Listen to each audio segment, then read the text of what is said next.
Good afternoon, Raad. Hello, Peter. This, this is Raad Rawi, and Raad is an actor. And Raad, one of the reasons I'm talking to you, Raad, is because I've done a whole series of interviews with Mike Alfreds about his work, his life, his methods, his techniques, and you are one of the kind of early actors that worked with him when he started his company Shared Experience, which is the company that he's arguably most well known for in Britain. So, Rod, I suppose my first question, and it's kind of really simple, is no, actually, I want to ask this question first. Did you train as an actor? Yeah, I trained at the Bristol Vic School. Okay. How on earth did you get involved with Mike and Shared Experience? Well, a lot of it has to do with a very good friend of mine, also a fellow actor, Christian Burgess. And he was he just left the Guildhall. We're talking about 72, 73. And because there's a link there. This could be a long story, but then you can edit it out. I don't know where this is going to go. Christian had just left the Guildhall, and I just left Bristol Vic School, theatre school. My first gig was in Edinburgh. I went to Edinburgh in a company devised piece that won awards. We came to London, and I performed in London above a pub on Old Compton Street. And during that time, at the time when I was seeking outlets to perform because I didn't have an equity card, any of that. There was an advert in the stage by a company that was about to be set up called, and they didn't have a name at the time. But the company was made up of ex-Lambda teachers this particular group of teachers, the large part of what made up Lambda, had left. Shatty Salaman, Jane Gibson, Dorothy Bromley, quite a few of them, Frank Whitten. They were trying to form a company. And they were all from Lambda. They just en masse left because they thought the course they were running at the time, not now, then, was no longer relevant to what the country, what Britain, what London, what everyone, just the sense of drama and the purpose of drama disappeared. So they formed a company and wanted to form a company, and they were looking for actors. Chris, that's how I met Chris. He'd done the same thing, his partner at the time. Anyway, so through his contacts, he'd auditioned, he'd met them, I met them, I was recruited. Company became known as the Common Stock Theatre Company, and we rehearsed at Toynbee Hall, run by, at the time, in charge of Toynbee Hall was Profumo, Lord Profumo. Oh, God. Yeah, Okay. he was in charge of it. That was his service, rendering service back to the country, having resigned his post. And we spent a lot of time there together as a company, listening to stories from Aldgate, around Whitechapel, from little children telling us stories. And we had a playwright to transform those stories we were hearing into plays. And it was Alwyn Wymark who was in charge of that. So she devised a series of plays based on what the kids were telling us, and we were enacting them to the children. And out of that grew this show. Daniel's story was one of them, and he was one of the kids. He was 9 years old, and became a big show, And we formed characters. They gave us these characters, and their characters consisted of tramps. So we impersonated these tramps that they knew as people, So that was the discovery. That's also how I got to know Chris, who to this day remains one of my closest friends. And it was in 1975, I'm jumping now, that he'd heard through contacts and by that time I was no longer with Common Stock Theatre Company. He'd heard that Mike Alfreds ex-teacher at Lambda was in town recruiting actors because he wanted to have workshops. And Chris had already met him, and he said, "Why don't you meet Mike?" I said, "Yeah, it'd be great to meet Mike. Sounds like fascinating. I'd love to." And I met Mike. Sat outside the Roundhouse at the time, and we talked, we chatted about what I'd done, my experiences, and to me, it was manna from heaven, basically. For me, for what he was proposing to me was what I'd always wanted. Because I'd come to Bristol Old Vic Theatre School from LA, which is where, when I was in LA at college, not doing drama, I discovered acting, and this is it. This is what I want to do in my life. So then I thought, well, I've got to understand what theatre is about, because I didn't have a theatre background apart from doing speeches. I was good at that. I'd get out, do tournaments and stuff, and especially in California, you do these Southern California sort of competitions where you go from college to college and you speak, you read poetry and stuff like that. I enjoyed that, but I didn't do drama really. But when I did join this theatre studio, acting studio, run by Bob Gist in LA, I completely got hooked on acting. But most of that work really was improvisatory. We improvised. Mm-hmm. And so when I met Mike and what he proposed and what his dream was, which was forming a company, and to me then at the time, that was essential. You couldn't really grow as an actor unless you belonged to a group. Mm-hmm. To me, that was my thinking. Because Bristol, although I met some wonderful people at Bristol, students-wise, we had two teachers that were, great, but traditional. Rudy Shelley was great. He was Austrian, and he had wonderful ideas. And he always insisted, don't work so hard. Never meant anything to me. I thought, what do you don't work so hard? Of course I have to work. This I learned later in life what it means, don't work so hard. Now everything fits into place. Mm-hmm. But at the time, I wanted to explore. I wanted to find out what you can create as an actor, because what I was being offered, with my experience at Bristol Old Vic Theatre School, I felt we're not really being stretched at all. Mm-hmm. I knew that within us, within all of us, there's capacity to grow. And when Mike talked about what he wanted to do, I thought, this is it. Discovering storytelling, discovering the possibilities of an actor, the power of an actor. And that's what he was talking about. That was his sort of line of thought, which completely resonated with me. And I thought, I'd love to work with you, Mike. And so I joined his little experimental workshop-y group. Some actors came, went, whatever, but there was a nucleus of people where we experimented with stories that he, at the time, brought to us, which were largely based on the Arabian Nights.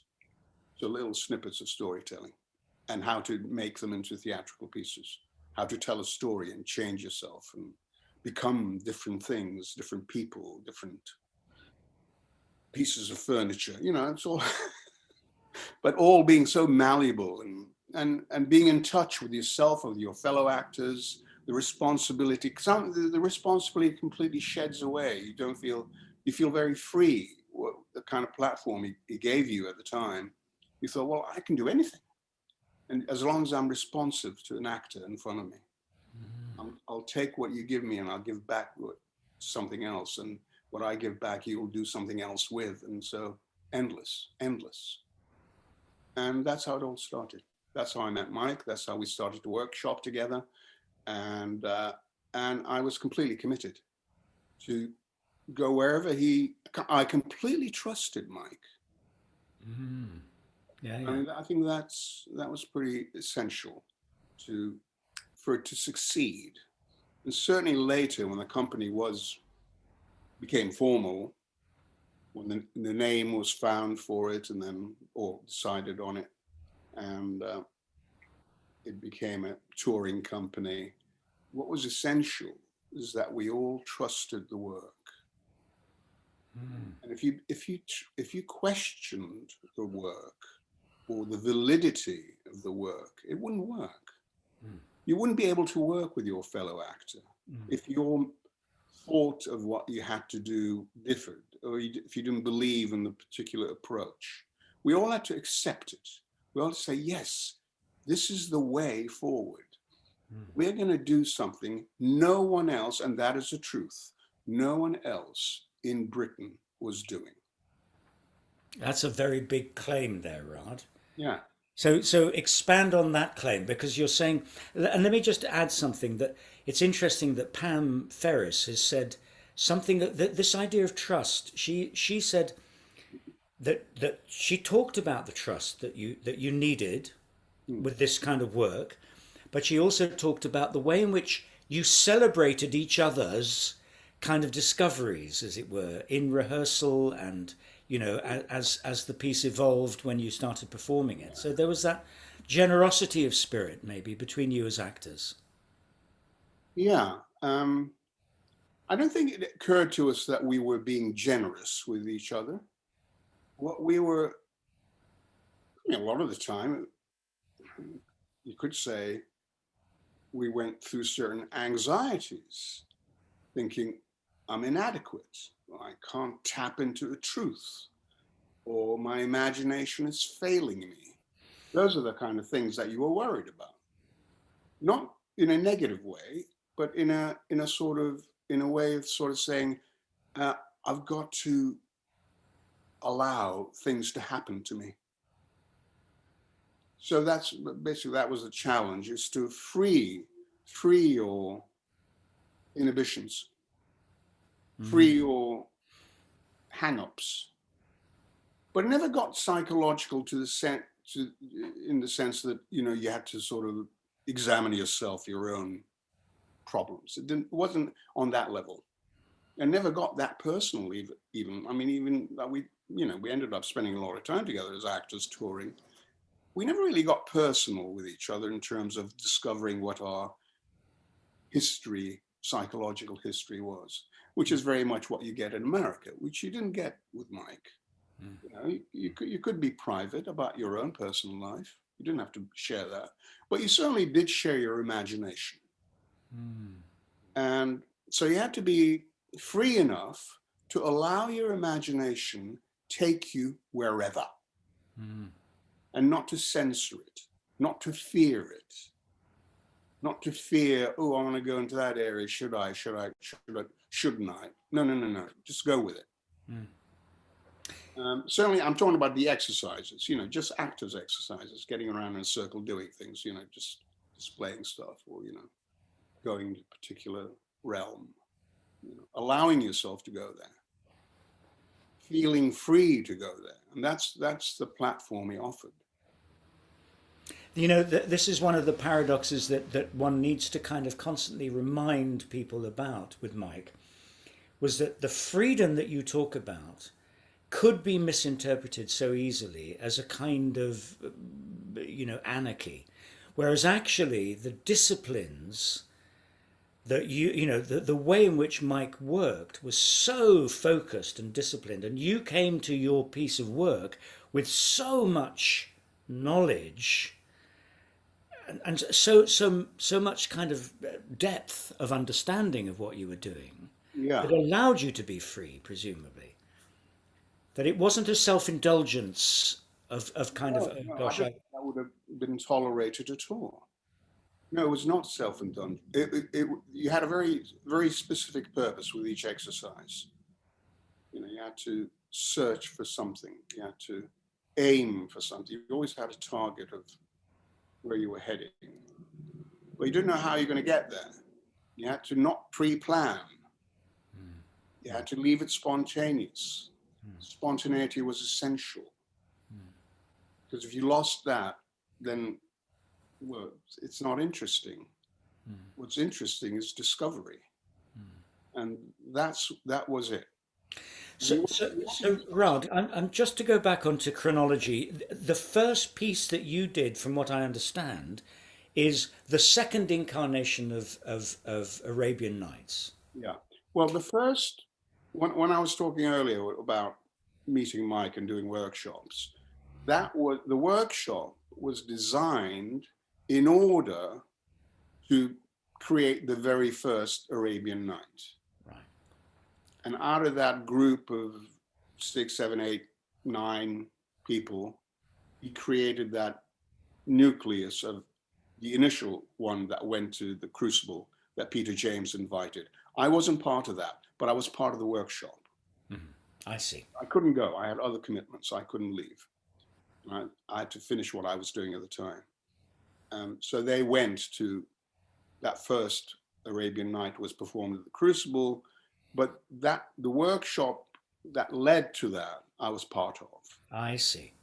So when that finished, when the contract was finished with the Crucible, with that Peter James had basically supported, Mike came back and wanted to continue with the company that he'd started. But not all, but some of the actors couldn't do it anyway. They had to leave for different reasons. So the new company was formed. Pam wasn't in that initial first one either. So that first company that was formed, I think we had 2 actors from that initial group.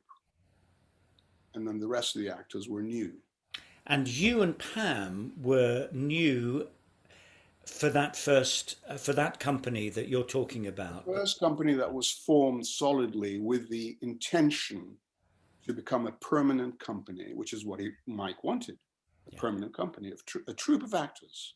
Yeah. So the first one wasn't that. The first one was a show done at the Crucible that Mike directed with a group of actors from Lambda. That was the first show. Yeah. We then reconstructed, recast, in a sense, that first show, and then developed a further 2 shows. Right. Are you sure it was only... We toured the one, and while we toured an Arabian Night, which is the one that was done at the Crucible, we redid that. And then while we were performing, we'd be rehearsing the second show. Yeah. And while we were once the second show was on its feet, we'd be rehearsing the third show. And they were different. The first one was, Sir Richard Burton's translation of the Arabian Nights. It's the stories put together. Very erotic. But that's Mike's probably talked about that. Yeah. And the second show was an improvisatory Arabian Night, Shaggy Dog Tale, based also on one of the tales. And there was improvisation in that, because we'd set the storyline and then we could go into recreating incidents, playing with each other, inventing things, but sticking to the storyline. We knew what the storyline was, but we didn't know how we were going to relate it to each other. The third one was a company devised piece, also based on the Arabian Nights, but we developed it ourselves and we wrote it ourselves. We shared it. We shared the construction of it. And then there were 2 other ones, from what I understand, that you took to schools. Yes, we took the shows to the schools. We didn't devise a school show. What we took to schools were the shows. Okay. The very shows that we performed in theatres, we also performed in schools. Yeah. Yeah. And they were extraordinary because you could do them anywhere. We didn't have props. We didn't have scenery. We had very basic sort of jeans, light colored shirts, and, trainers. Yeah. That's it. That was it. And we all looked more or less the same in terms of garb. So the focus was on the acting and what we did, what we created, how we told the story, how we changed, how we transformed. But we did it through the actor. And the lighting was very basic. You could go anywhere. You could go anywhere with that show. And suddenly you'd be in the show. You'd be doing the show. Same show. There's a very funny moment where Mike says in one of the interviews where he says, there were lots of thrones in the Arabian Nights. And so the actors found a million different ways to create thrones for people to sit on. And you'd never know from night to night what kind of throne you'd get if you were a king or a I queen mean, or yeah, it something. was like it depended on what It say a throne needed three people, but there are certain positions that you could adopt, which would give you a hint to the other actor. Oh, he's going that way with that. Okay, we can do that way.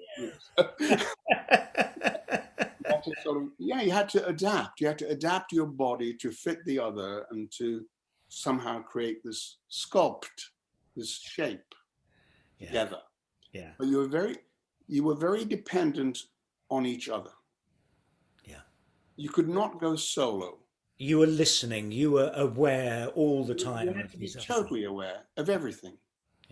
Yeah, Your antennae had to be out, and your sensory perception had to be there. Everything you had to, your sound, your sight, touch and feel, everything had to be finely tuned, and you had to be brave. You had to be prepared to fail miserably in public.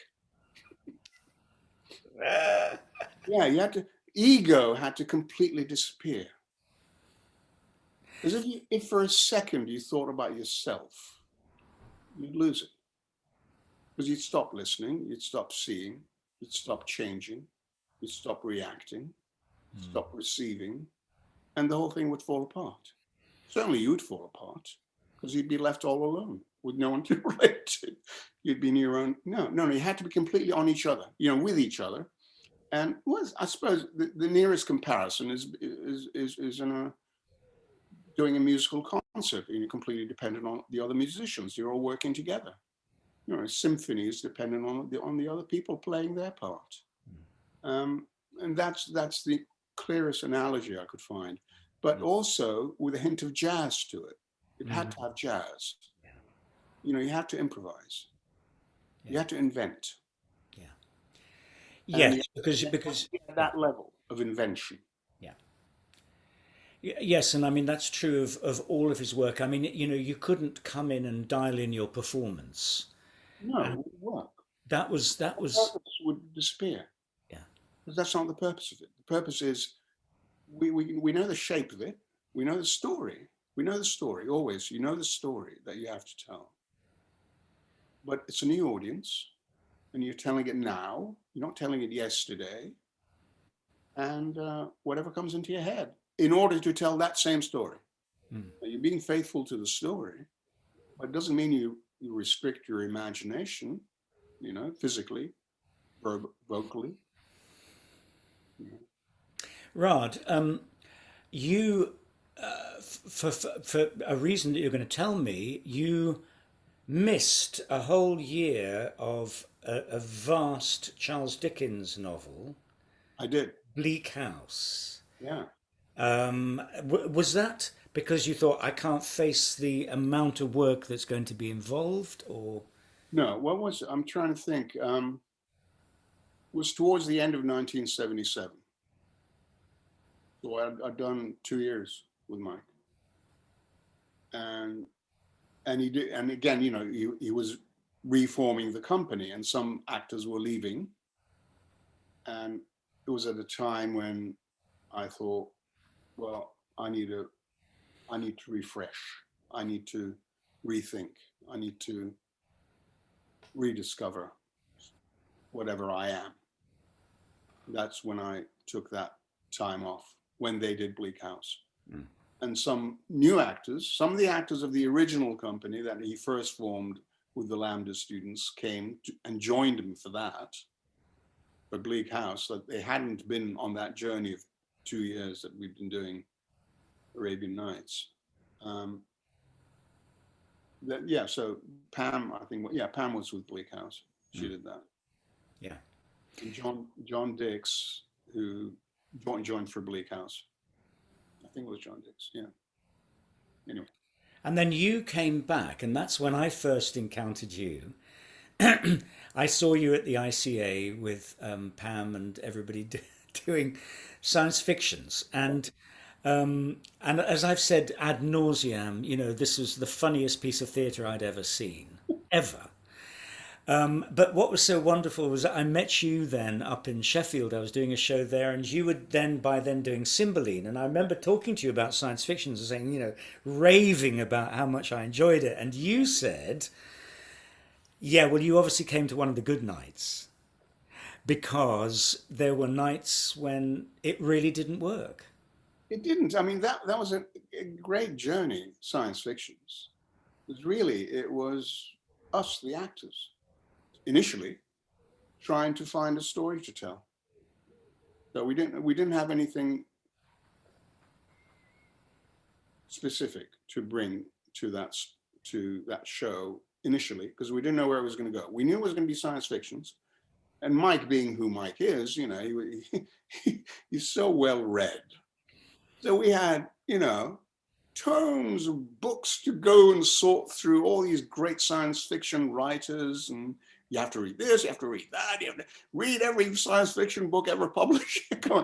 We couldn't, obviously. Some of us, preferred to read some, not all. But what that did, it gave us an inventory of ideas, of possible story themes, and roads to take. It gave us it gave us a map of the land. And we didn't know, as a company at the time, I think there were 5 actors altogether, where it was going to lead, and it's through improvisation that we discovered our characters. Mm. And tell me about how Pam had her version of how she kind of got her character, which We had to find functions for our characters. So, and the characters were kind of clowns. So we had to find our inner clown. And Jane Gibson, who was also worked with us a lot, and she knew a lot about clowns. And so we did a lot of exercises about discovering your clown and what made your clown yours. Each person has their own clown. That's very unique. Every individual, whether you're an actor or non-actor, you have a clown. That's you. really. That's your clown. You have a clown. Of course. There is a clown to you. So we had to find and acknowledge the clown within us. Mine was very bossy, but I kind of knew that anyway. Bossy clown, vain, and he thinks he knows best, And I ended up being the captain of the spaceship. Yes, I remember. Also slightly paranoid, He thinks everyone's against him, or mistrustful. That's the clown. But obviously, once you acknowledge your clown, and then you exaggerate it, so it becomes, that you can perform within that kind of character framework you've created for yourself. And so we had functions. So I was a captain. Pam became the alienologist. But she was into anthropology and all that anyway. That's part of her clown. She's very into discovering things and, forming theories about things. So she was the alienologist, studying aliens. We had a radiologist, and it was Ruth Siegler played her. And she was an antenna, basically. She was a radio. She could become a radio. She was like, she could sense things like a radio. She can pick up wavelengths. And the captain would manhandle her because he wanted to get her to augment this. So it was funny. I mean, it created funny situations. You had a techie. We have a techie. Sam Cox played the techie, and then we also had a boffin, sort of scientist, yeah. Anthony Naylor played. Sam Cox played the techie with a screwdriver. Always had a screwdriver. He could fix things. So his intention was always to fix things. Ruth Siegler, who played the radiologist, she was the radio, basically. She received signals out of the blue. And that could send her into a spin, so we had to deal with that, So there was always a kind of, So the boffin had theories about everything, and he thought he could solve things through thought. So Rod, can you analyze? Maybe this is not a good question, but can you analyze why it worked sometimes and didn't work other times? Yeah. Well, yeah, it's quite a long story, this, because in devising the show, it went through various permutations. When we first started it, in fact, when we first performed it, it was at the Travers Theatre in Edinburgh. And it was a very different show to the one that ended up in London. The one it involved us the group, this group on, basically the story is these astronauts are in a spaceship looking for a planet to land on because theirs has been destroyed.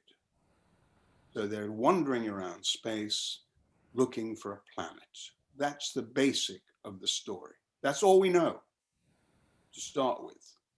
We know these characters, they're a bit like, yeah, they're kind of clowny characters. But then what in the initial conception of the story, or of the piece, the play, whatever it was, we landed. We'd land on a planet and encounter a highly advanced culture of super intelligent beings that weren't handicapped by emotion, totally rational beings. We had to be the aliens as well, Yeah. which created a bit of a problem when you're doing an improvised show. Yeah. Because you have to leave your clown character behind, become this other super intelligent person who would never use a negative, would communicate with no knowledge of any negativity, no perception of negativity. Everything's positive. And it was a created kind of mindset that we had to adapt to and incorporate into our acting whilst we're improvising. Now that created a huge challenge. I found it very difficult to do that. To be free and improvise, but at the same time put strictures into the way my mind works, and cut out emotion, and cut out negativity. Never use no. Never use never. You know. So that proved a bit of a hard slog, and more or less we all felt this kind of, it was an impediment to allowing us freedom to explore, to invent, to take risks. So that got pared down, and by the time we got to London, that part of the story of we discover aliens, we become the aliens. The aliens wear tunics, they're all white tunics and look very, you know, they look very neutral, basically. Neutral. Create a kind of neutrality of this other world. Sort of. But it didn't, we ditched it. We did. I can't remember how many times we did that. It didn't really resonate. It had great ideas, and as a concept, it certainly worked. You know, the idea of it works. And I'm sure if you read it as a book, it'd be great. You know, but this was theatre. Yeah. It had to have freedom, and that, I think, it restricted the freedom. Yeah. But what we learned from that experience, which is like landing on a different planet, and how we cope with it, we could incorporate later, because when that element was removed, and I think that was the show that you'd have seen, was it at the ICA or so? We'd moved on, but the memory of what we'd encountered in the telling of those funny worlds was part of our history as a group of actors. So Pam could still have her aliens to examine, but the aliens became the audience. And I also could relate to the audience as the people I'm paranoid about. You know, the you know, the people you can't really You don't know who they are. Are they out to get you? Are they antibodies? Are they, or are they viruses that are about to infect you? You can incorporate that into your head, because you could talk to the audience. You had the freedom to address. I think we all did. We all had direct address to the audience. I remember that. And we could pick one or two members of the audience, or a group of the audience, or a section of the audience, and relate to them about, or see them as being hostile. You had that freedom. Yeah. Yeah. And it Okay. didn't Yeah. always work. Sorry, and what? I'm slightly digressing here, but really, this is in response to your question as to some nights didn't work. Some nights didn't work because some nights we'd address an issue with an audience or 2, 3 people and didn't really take off. It became too serious, became unfunny, or lost the plot, got deviated. The audience was that particular night didn't think we were that interesting. Of course, that can affect you in an improvised show. Yeah. A bit like stand-up comedy, I expect. Yeah. If it's a bad night, it's a bad night. If the sparks aren't flying, sparks aren't flying. If it's not really, you pitch something in the air and doesn't get picked up, it's a dud. You hear it fall. Thud. Doesn't work. The audience are aware that you've tried to create something that hasn't worked. Well, it's like, in a class of doing improvisations, some improvisations just don't work. And the director can say, stop. But we're in a show, we're doing it. Who's going to say stop? People have paid money to watch a show. Yeah. Difficult. Yeah. Most of the time it worked. Most of the time it was so wacky, because the characters were wacky. As long as we were true to character, true to the situation. We're lost in space. We need a place to land, and we can't. It's our existence. As long as we kept hold of that reality, then it worked. I'm just going to say something which Mike is probably going to hate me for saying, but it's so interesting that such a deeply serious human being as Michael, who is so focused and has produced Arabian Nights, has produced science fictions, has produced pieces that are just hilarious, and that a wonderful comedy that comes out of some of the work that he's done, which is is to do with the deep seriousness with which he approaches, because theatre can be very funny and it also can be kind of very revealing and very human and very. I'm just talking rubbish now, but listen, I totally agree. Yeah. I'm going to take you on, because the next thing I saw straight away virtually was up in Sheffield. I saw you doing Cymbeline, which, having seen the funniest piece of theatre, I then saw, to me, the most clear and vivid and moving, beautiful piece of Shakespeare was Cymbeline. Yeah, that was very special for all of us involved. And Mike confessed at the time, for him, it was a journey of discovery of Shakespeare. I mean, he'd done Shakespeare here and there, but nothing in depth like we were about to do. And it was a long rehearsal period. And we approached it as, this is a piece of text. It's a piece of new text. We stick to what's written. We know what's written and allow it to guide us, allow it to open us up. And we're going to tell it as vividly as possible, with the limitations of being only 5 actors, and not let that in any way, make us feel insecure. On the contrary, it should empower us, because we had this rich text, Shakespeare. And we divided up the roles, so we played multiple roles. And but the focus was on the language and what the language did to us through the characters, and keeping the story very clear. The story had to be told very clearly for an audience who don't have the luxury of watching lighting effects, costume changes, scenery, grand scale, production that you get with Shakespeare, most productions.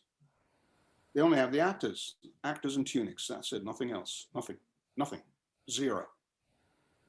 Right? And until 2.5 hours, you're going to tell a story.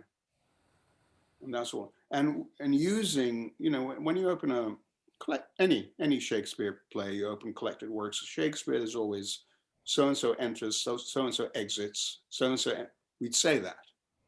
Now, if you say it, you're telling the story. So-and-so enters, so-and-so exits, so you know who's in the scene again. It's another scene, and so enters, and you say it. So you're no doubt as to who is there, who is speaking, because the text tells you. Well, stage directions do, and we incorporated the stage direction into the text, into the. You also incorporated settings. You would say Rome. Rome, Britain. We'd say Wales. We'd say where we were. Yeah, exactly. As written in the text. Right. Interesting. And Shakespeare is very clever because all the characters in Shakespeare always address the other person by name. Mm-hmm. So when a character is talking to someone else, they address them by their name. So you know who that other person, especially when you're dividing up the roles, who am I playing now? Well, the character who's playing opposite me is going to address me as the person I am in that particular situation. So you know who you're talking to. So the audience will know who that person is. Yeah. And Shakespeare always does that. So yet again, you had a mammoth rehearsal period, which of course is just unheard of nowadays. Yeah. Apparently something like 12 weeks. And Pam said, and this is interesting to pass this with you, she said 2 weeks too long or something. 14 weeks and 2 weeks too many. Not your experience from the look on your face. I mean, there comes a point where you think, I'm ready. I want to go. I want to do it in front of an audience. Right. Yeah. I mean, that does happen. You rehearse. You discover, you relearn, you repeat, learn, discover, repeat. There comes a point when you think, I've done enough here. I want to experience an audience. Because only an audience will give you that other. The other, does it work? Do they buy what I say? Are we working well together? Yeah.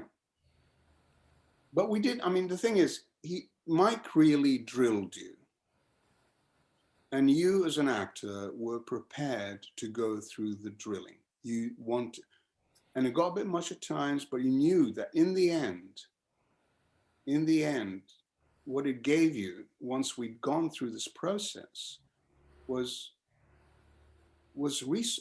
a tremendous resource of galvanized power. You thought, you've done it all. You've done it. You've been in, out, you know the text backwards. You could, just open your mouth, it'll come out. You know it. You don't even have to think about it. It was all in you. You knew what you wanted, and you'd go for it. And that's what we did with each other. And I remember that. You don't get the time to do that in rehearsal normally. You rehearse a play, 4 weeks, 5 weeks max. 5 weeks is a luxury. But because we had 8 weeks, we really drilled and we knew it inside out. And it allowed you to just let go. Let it take you. And it worked. And you knew it worked because of the audience. You knew the audience were really getting into it. You could see it in their faces. And because of the nature of the kind of shows we did and what Mike always insisted, and at first we were very resistant to it, you had to meet the audience when they come in. Right? When they come into the space, take their seats, you have to meet them and talk to them and chat to them, you don't do that. You're usually behind a curtain and then the audience see you. No. We had to meet them, had to go out, and he'd be there. So come on, go. And you go, oh, do I really? Yeah, go and talk to them. You'd go and chat to them. Mm-hmm. But that kind of, in a way, after the event, after having gone out and feeling, oh, should I go out? Should I not go out? It relaxed you. It made you feel, oh, well, oh, I've done that. I've met them. Nothing to fear. They're part of you now. They're part of the show, which is great. So you see them before the show, you talk to them. And after the show, of course, you get to talk to them again. And because of the opportunities we get in those kind of shows where everything's open, their lights are all out, the audience is visible to the actor, we get to see them afterwards and they tell us what an extraordinary journey they had. So that kind of validated what we were doing. We knew it was working. We thought, oh, and you don't get that often in theatre. Yeah, you might go to the bar and meet the audience, maybe if you've got friends in. But normally, you go home and, you don't know whether the show really hit the mark or not. I mean, one of the sort of threads here that I constantly am amazed at is the amount of energy that you all had, and Mike is just a ball of energy, but you as actors being pushed through so much work, and the fact that you were touring as well, and that the work was constantly being refined and what's the word? Not refined, but you were constantly being expected to reconnect. The fact that Mike would be giving you notes every night. Watch every show. Watch every show. We'd watch every show. And we'd get notes. What was that like? We'd get notes for the night, for the previous night performance. Well, it wasn't easy. You didn't want notes. You thought, oh, I've been doing it. I know what I went through. I realized that moment didn't really work. Do I need to be told about that? But there were times when a note was totally valid, and you had to take it and say, okay, fine. Or you're doing this, or you're not doing that. You're getting too fixed. You're repeating, which is something that you shouldn't do with Mike, because basically you should improvise with a written text, because the text is there. You don't vary the text. You're very specific to what you have to say. The words are there, but how you play it must change. You have intentions, but the tactics you use in order to get what you want can change. And they should. And that's what keeps it alive, because then you're very alert to each other. You don't know, oh, where's he going to go here? Where's she going to go here? How's this going to be? Moves are fixed. Sorry, moves are not fixed, but the text is fixed. Moves are not fixed. Yeah. And tactics, as you say, intentions are usually established. You know what you want in the scene. What you want. You know what drives you. Yeah. But how you get there. Getting there. Yeah. Okay, so chronology. Cymbeline is very successful. You again now take time out. Am I right? I don't think you go on from there. Well, the thing is, we toured. We did a repertoire. We did Arabian Nights and Cymbeline, and we toured both shows. Right. Okay. I remember we went to Turin with Cymbeline. And of course, Turin, big stage, huge outdoor space. Turin, raised platform, big stage, 5 actors in tunics performing to a largely Italian crowd. All we had was the text, nothing else, right? So if they didn't understand English, tough. Tough. They could watch actors doing things, but they wouldn't understand it. And there was no scenery to look at, just 5 actors in tunics. That was a night that didn't quite work. Daytime, I can't remember when it was. It might have been a matinee. It started off packed, but as the show went on, the audience got smaller and smaller. Oh. There was a dedicated bunch that watched, and I think they understood English, really, which helped. And they loved it. Yeah. But that larger crowd gathering, they did diminish. But yeah. I'm digressing. I just But remember that. didn't I you remember Cymbeline in Italy didn't hit the mark. did you take that Cymbeline and oh no, it was Merchant of Venice I think that went to America. Cymbeline didn't go to America, No, did no, we it? didn't do that. No. Okay, so you've now left again, and there's various other shows, but you come back.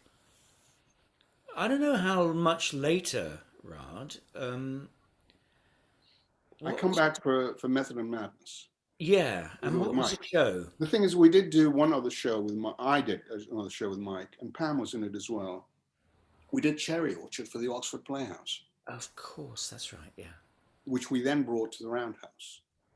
yeah, yeah, yeah. And that was, I had a great time with that one because, I hadn't done Chekhov with Mike before, and it was great to do and use the same approach.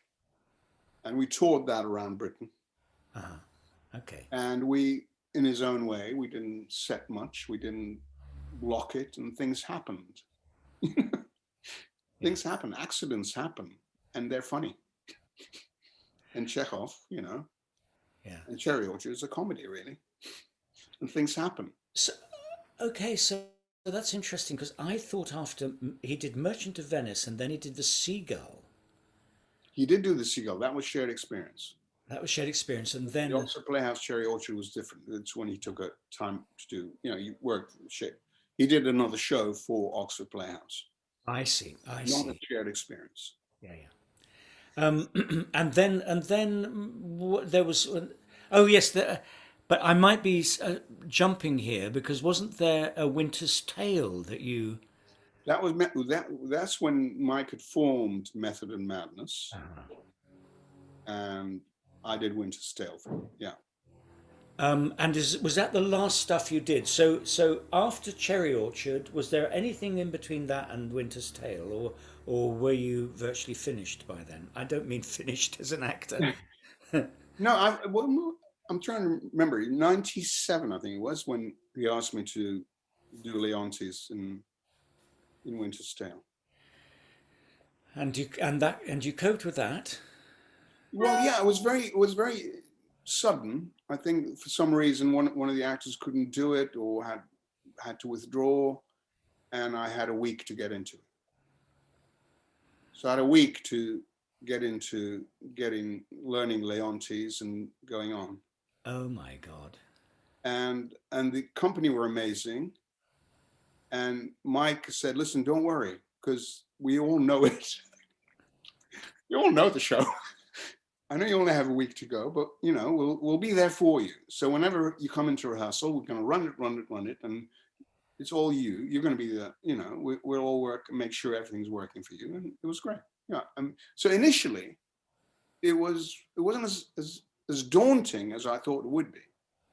Yeah. I thought, oh right, I get the lines into my head and rehearse with a book, and it started to happen. Things happened, and we opened. We opened one or Pool. I think we opened in Pool, and it kind of worked. Yeah, up to a point.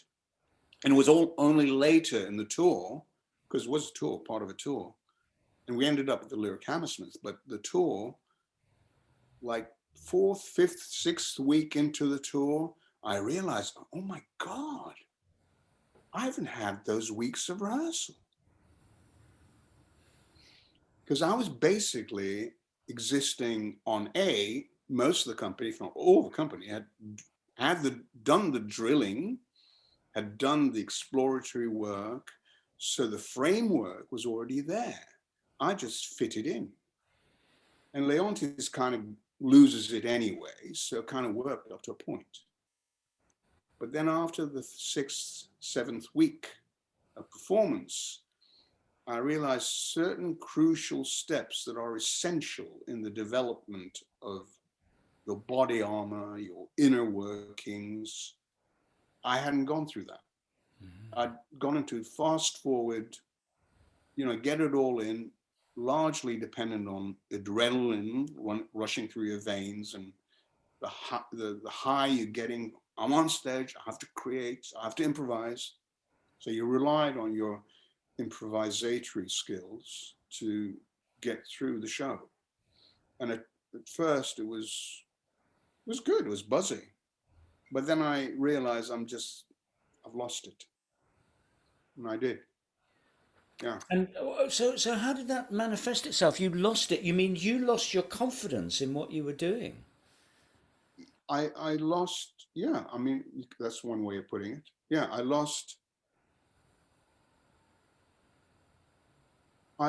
the conviction that I'd done the work. Mm. Mm. And Because it's it's essential to something do that the work. yeah. It went against what, I mean, I knew I did that because, yeah, I could, up to a point, I could get away with it. Yeah. Initially, it was, whoa, you know, it's discovery. Discovery always works on stage. An actor discovers something. So I was discovering things. For the first month, 4 weeks, I was discovering things. And I made quick decisions about how I'm going to go there, I'm going to go there. That's my intention here. That's my intention here. But after 4 weeks, I thought I just do not have the ammunition, Mm. which is basically your ammunition is the experience of rehearsal. Mm. Mm. And what rehearsal gives you with Mike, it gives you all these different areas that you could go into as the actor, the character in the play, discover, you know, possibilities. That's an inventory that you bring on with you, and then you can go places. Well, I'd gone into, you know, instant, get into the show within a week, do it. The rest of the company has done it, but I trust them, and I did up to a point, because then when I was a bit like, why am I doing this way? I could be doing it. Well, the minute I'm thinking that, I'm out of the show, aren't I? My mind's not on what's going on.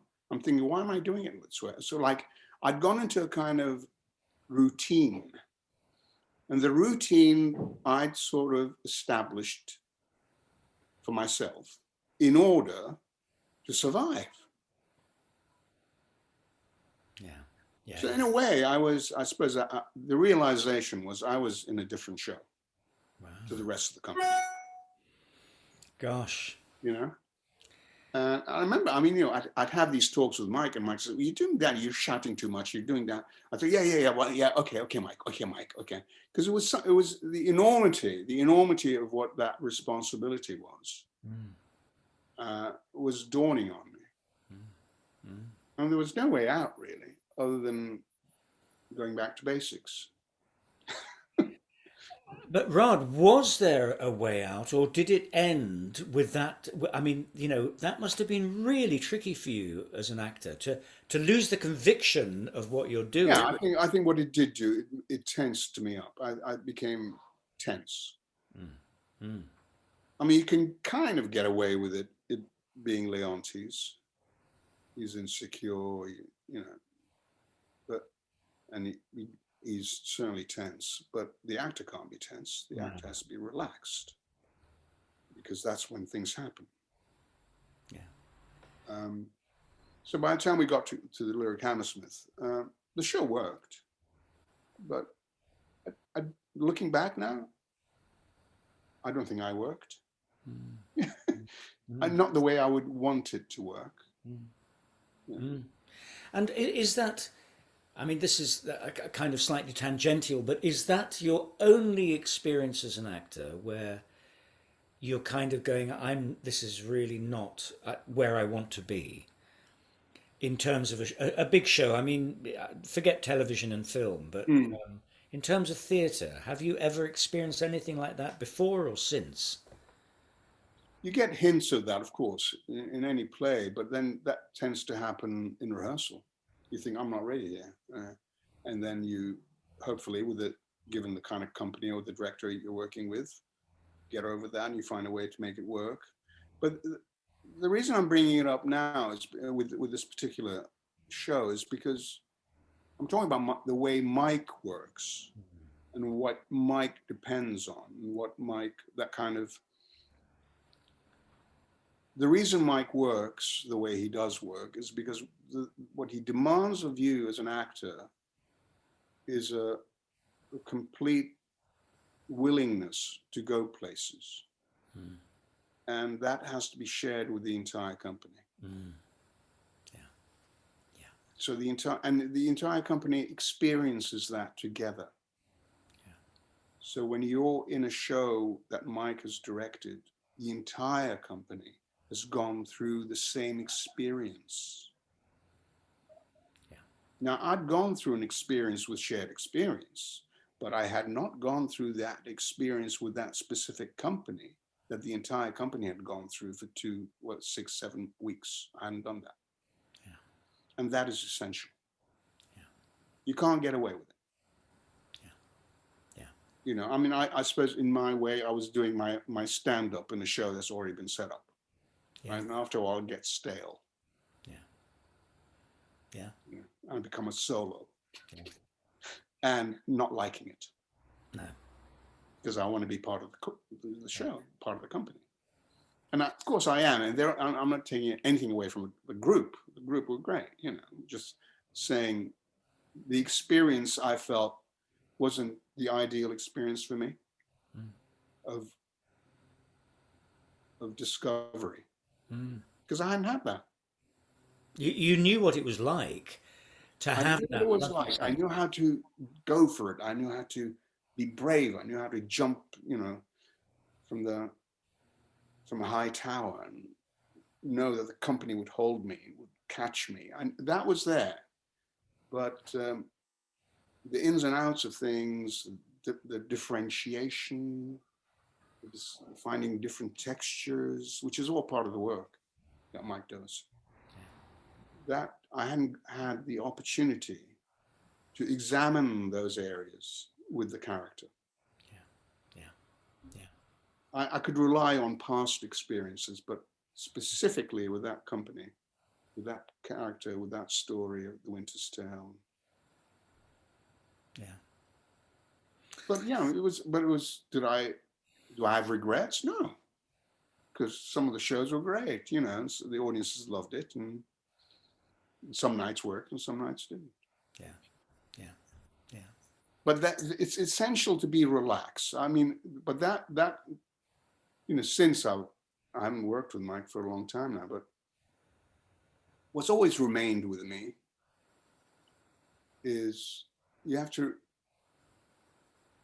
and what I always remember is that sense of wonder and sense of adventure, being like a child, playful, not worrying about what people might think, because we're all in it together and we're discovering things with each other. You know, it's just that's essential. And I think that will never go away. That always has to be there, you know, because we're playing. That's what it is. We make it into some major, you know, big, huge, daunting task, and it shouldn't be that at all. It's playful. It should remain playful. Theatre is plays. It's called plays. We play, you know. That to me is essential. To be relaxed, be a child, be playful, and go for it, you know. But retain that collective, that we're going to do things with each other. You know, that's what's important. Excellent. All right, Rod. I'm going to bring this to a close. It was great to talk to you. It's been fantastic. Thank you We so could go much. on and on, you know. I know, Just, I you know, know. but maybe our audience can't. It's been great. Thank you so much, and have a lovely rest of your afternoon. Yes, I will. You too. Thank you for watching, and I hope you enjoyed that chat. And if you did, would you press the like button and also the subscribe button? That would be great. And if you wanted to be given alerts to when the next one is happening, just press the bell button. If you want to put any comments or any questions underneath here, underneath the video, please do. And at some point I will re-interview Mike, as it were, and put some of these questions to him. So I look forward to seeing you again soon. Thank you.